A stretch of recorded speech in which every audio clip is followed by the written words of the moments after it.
So again, good morning. So the fact that the brain is complex is an indisputable fact, I presume, right? It has not only complexity at the molecular scale, but all the way up to the overall, cognitive and behavioral scale, and everything in between, right?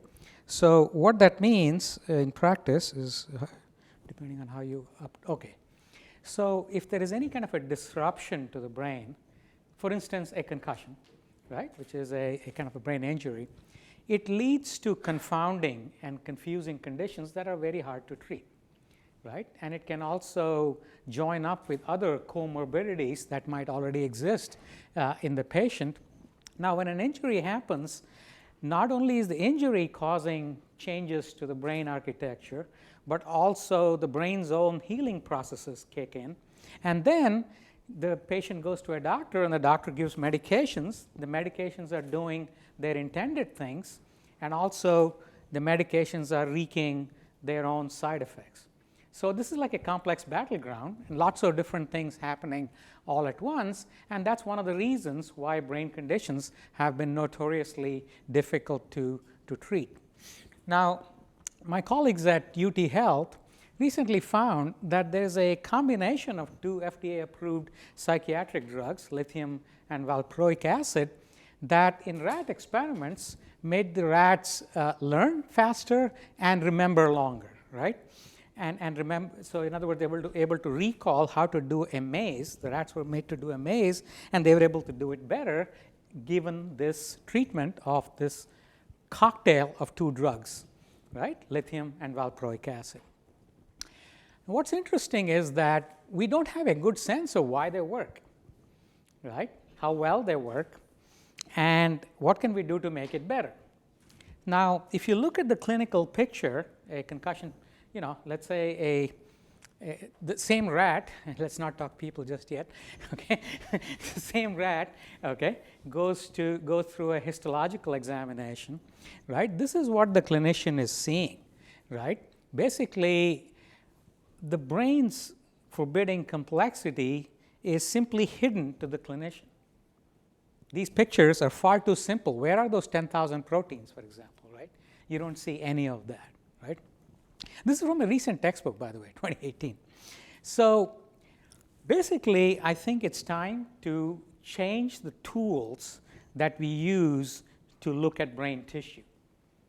Okay? So, and data science and deep neural networks seem to be emerging as beautiful tools in this quest, right?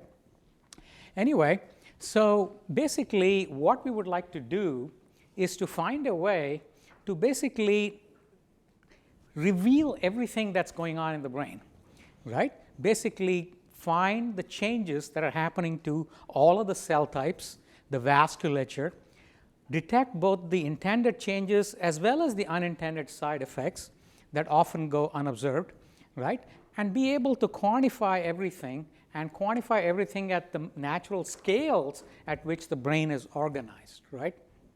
So how do we go about doing this, right? What we would like to do, and what I would like to describe, is a new kind of pathology, okay? Maybe a next generation pathology, in which we start to observe many more proteins. We're talking about anywhere from 10 to 100 different molecular markers at the same time, which in combination reveal all the cell types and all of the alterations that are happening in all of the cell types at once.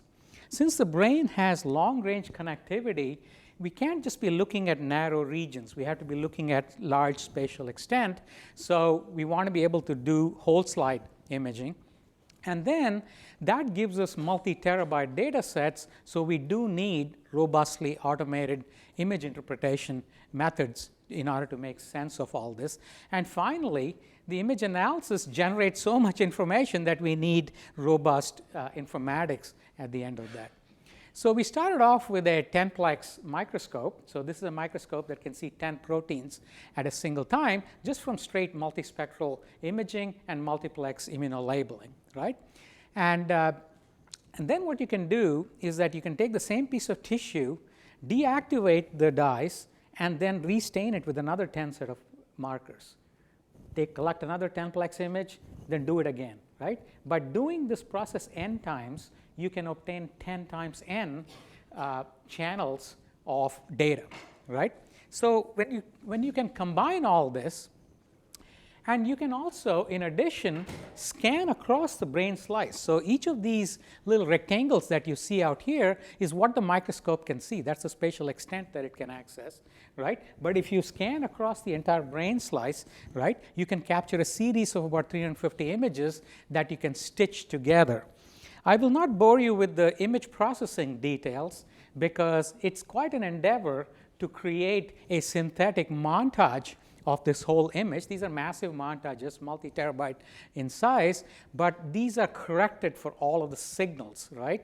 All of the signal deficiencies, non-uniform illumination, photo bleaching, and what have you. It's a long litany of them. So what we want to do with this is to essentially find every cell, find out what's the story behind that cell, right? And then profile this information on a large scale across the whole brain. So one of the first tools that we started using is the region proposal neural networks, and in combination with active learning. So we were able to basically find that these region proposal networks are able to find cells reliably despite the high variability in the brain tissue images, right? And one of the things, along the way, what we found that the Amazon has an amazing service called Amazon Mechanical Turk that gives us rapid annotation ability by simply crowdsourcing, right? And then we also found that it's not just enough to rely on these neural networks, okay, no matter how good they're claimed to be. It's much smarter to take advantage of biology, right? So let me explain. So if you look at the simple task of detecting every cell, the nucleus of a cell is the best proxy for the cell. And if you look at how nuclei are stained, they're usually stained with a molecule called DAPI. It stains the DNA, right? But not every cell has that DAPI stain nice and clear, right? But on the other hand, if you look at the proteins that surround the DNA, called the histones, you can label for them. Now, but they're not reliable either. So if you look across the image, right, some cells are very heavily DAPI stained, some are very heavily histone stained. But if you use the sum of these two, we can reliably detect cell nuclei. So the next quest was, how do we create a segmentation machine that can reliably segment every single cell in the image? And for that, we started to work with the Mask-RCNN from Facebook. And then what we did was we started to bootstrap it, right? In other words, this is the idea that you run a neural network, take its output, and train a new neural network with those outputs. And if you do this iteration enough times, what you get is a network that's able to reliably segment cells on a very vast scale, right? And then what we found was that, again, we can take advantage of biology. What we can do is that we can rely on our many different fluorescent stains. They provide us with an abundance of cues, right? We can exploit these cues to start finding any errors and correcting the errors in the cell segmentations, right? So by these methods, what we're able to do is to conduct cell segmentation on a vast scale and get decent results, right? So the other interesting thing is to start to make sense of what is the story behind each cell, what's going on, right? In other words, what phenotypic alterations are going on in that cell, right? So some of the molecular markers in this 50-plex collection indicate cell types, right? So for example, all neurons have a protein called FOX3, right? And all microglia have a protein called IBA1. So if we use these proteins, we can get a reliable identification of all of the cell types that are in the brain. The brain is not just composed of neurons. For every neuron, there are about 10 other cells that help keep the neuron happy and healthy. And we can find them reliably, okay, using these additional fluorescent markers. The next thing is, we can now start to distinguish between subtypes of neurons. There's not just one kind of neuron. There is, at least, a dozen different types of neurons. And then each cell can be in a variety of states. It can be resting, it can be reactive, it can be apoptotic, which means it's committing harakiri, and some of the cells are dying. Okay, so each cell can be in a variety of states, and there are proteins that indicate these cell states with very high specificity. Right? Also, there are markers that indicate inflammation, blood-brain barrier integrity, and various indications of neurodegeneration. Right?